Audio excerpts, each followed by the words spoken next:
Hi there, Joko here from A Pocket Full of Happiness, and in this video I'm going to create two masculine cards using some new products.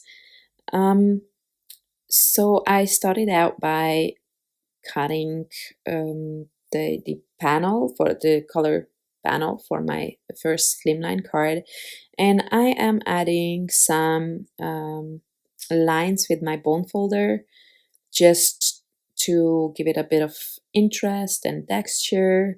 This is an easy way to do or add texture without even having an embossing folder. I would have probably used an embossing folder if I had any with a simple design like that, but I don't. So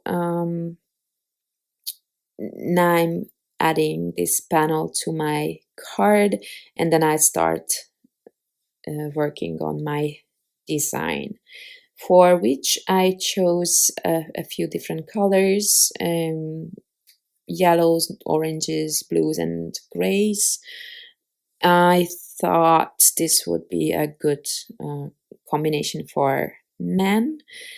Um, Probably one of my favorites. I don't know if they like it, but I like them for men because of the orange and the yellow. There's a bit of fun to it. Some men, at least the ones I know, they tend to opt for one boring color and that's it. I'm not gonna name names. Anyway, these cards are for, well, one of them is for a very good friend of ours, and the other one I don't know, but I asked a friend if they need cards for boys, just so that I could create something. And so I am die cutting all the numbers from different colors and also from white, because I wanted to use the white outline for all of them. And now I am cutting really skinny strips of every color because I want to create a striped look on the main number. So I'm adding all the numbers, but I want one number to stand out, which is the um, birthday. No, that I'm not saying that right? But anyway, you know what I mean. It's the number I need to stand out. Um, so sorry. Um, I'm repeating the strips, so it is gonna be, well, twice. And you see, this is what I want to do. I want to have some white at the top and the bottom, and then some stripes in the middle. So what I'm doing here, to have a flush surface, I am adding white at the top. So I have actually two layers of cardstock, and I was not planning this. Had I planned it, I would have planned it better, because then I would have really just used copy paper or printer paper, because die cutting two heavyweight cardstock layers is not so well. With these dies it works because they are simple, but um, you know, in fact, I will apologize now because I'm not even die cutting from them. I just realized, well, it's 4 a.m. I think maybe. I just don't know what I'm saying anymore. Um, that I just realized that I'm actually going to fussy cut this. So forget what I said. But if you would die cut, then it would be better to do it on printer paper. Anyway, so I want this number to stand out, which is why I kind of used all the colors that I use on the single numbers, if that makes sense. In my head it does, but I think when the card comes together, you can see how it stands out. And as luck would have it, 4 and 5 are consecutive numbers, so it's funny, but it is the number I needed for my friend. So this is what my plan is. I'm just going to add the numbers kind of randomly, but from the top to the bottom. And I am adding, well, first of all, it's going to be 2 layers because I didn't want to waste anything. So I had to die cut every number twice, right? From white and color cardstock. And I did not want to waste anything. So I just added both of them. And so I have a more dimensional look.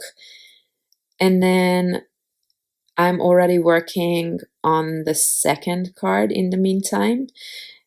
This is, it happens very often that either I'm stuck with one card design and then I move on to the next and come back to it later, or anyway, I often just get bored with one and then move on to the other, or I just create two at the same time.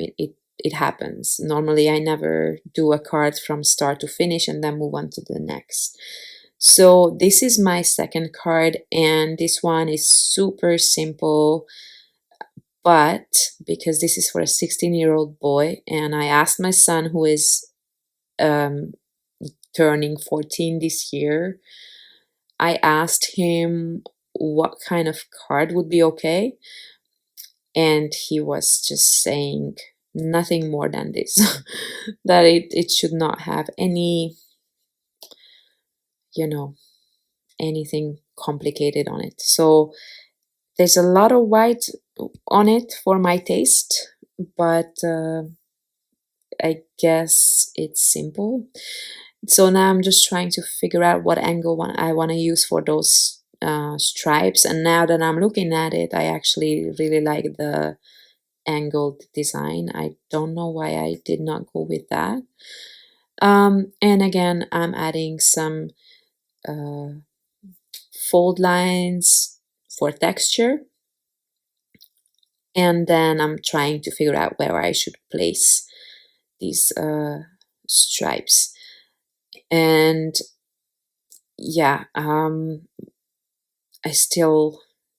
don't know. I guess you could measure this and then be more precise, but I'm just kind of eyeballing it, and I just wanted to have all the stripes between those fold lines, if that makes sense.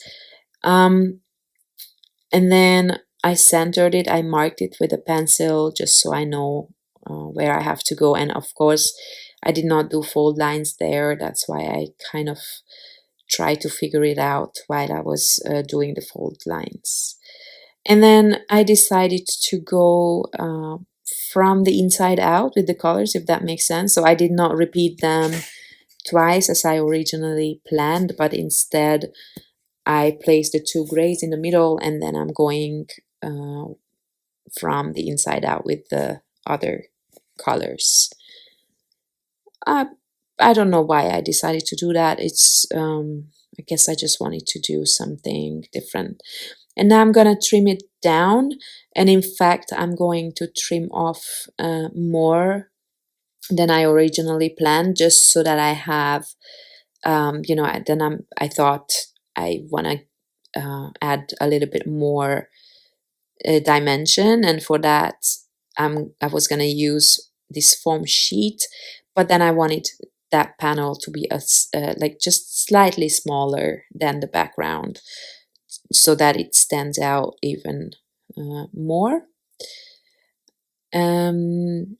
Yeah, that's about it.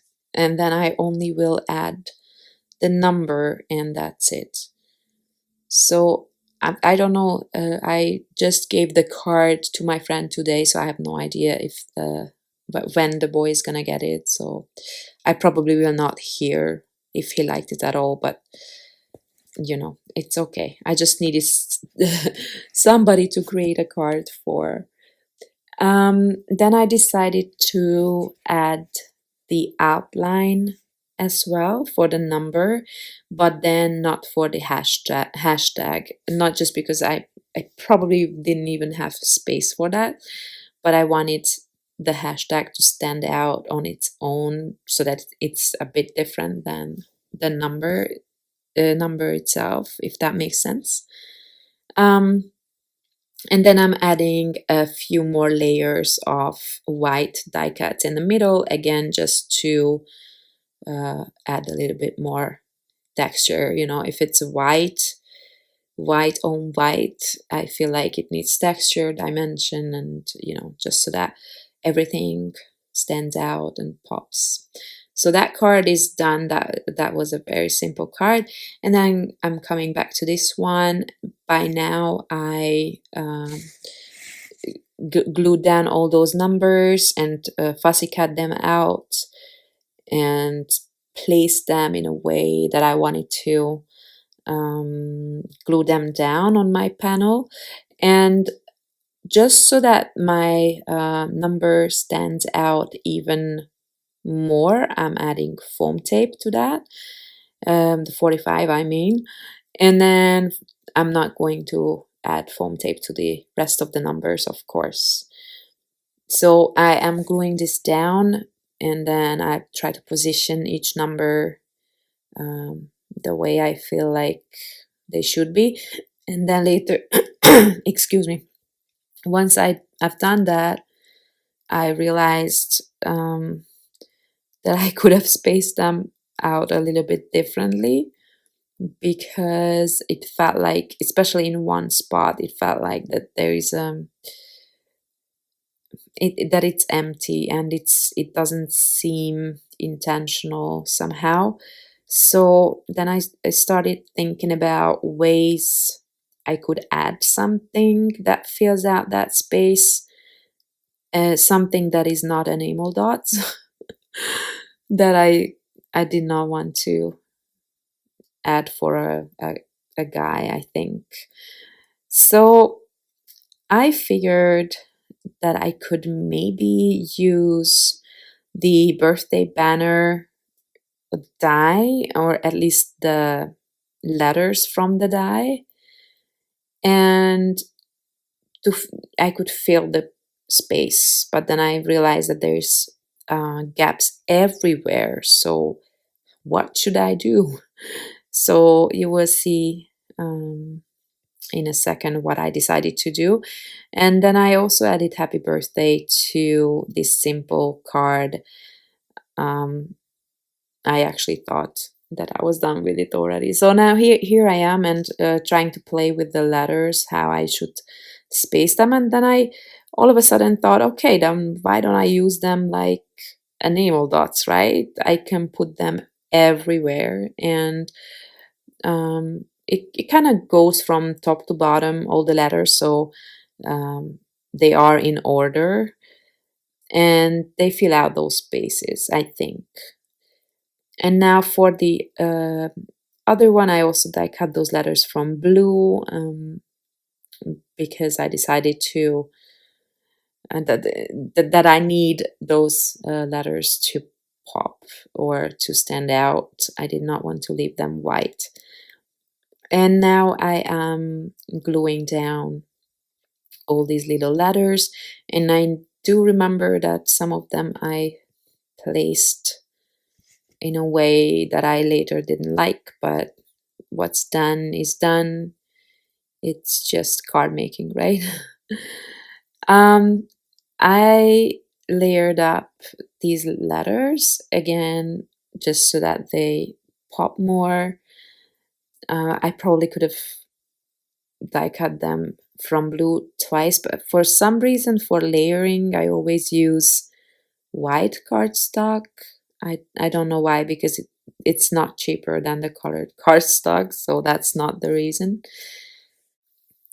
So once I glued everything down, I am actually ready with both cards. I think for this type of work, these tiny letters, you really absolutely need tweezers, or I don't know, some other tool. At least me, there's no way I could ever do this with my hands. They are just too big for this. So I cannot live without my tweezers, I realized recently.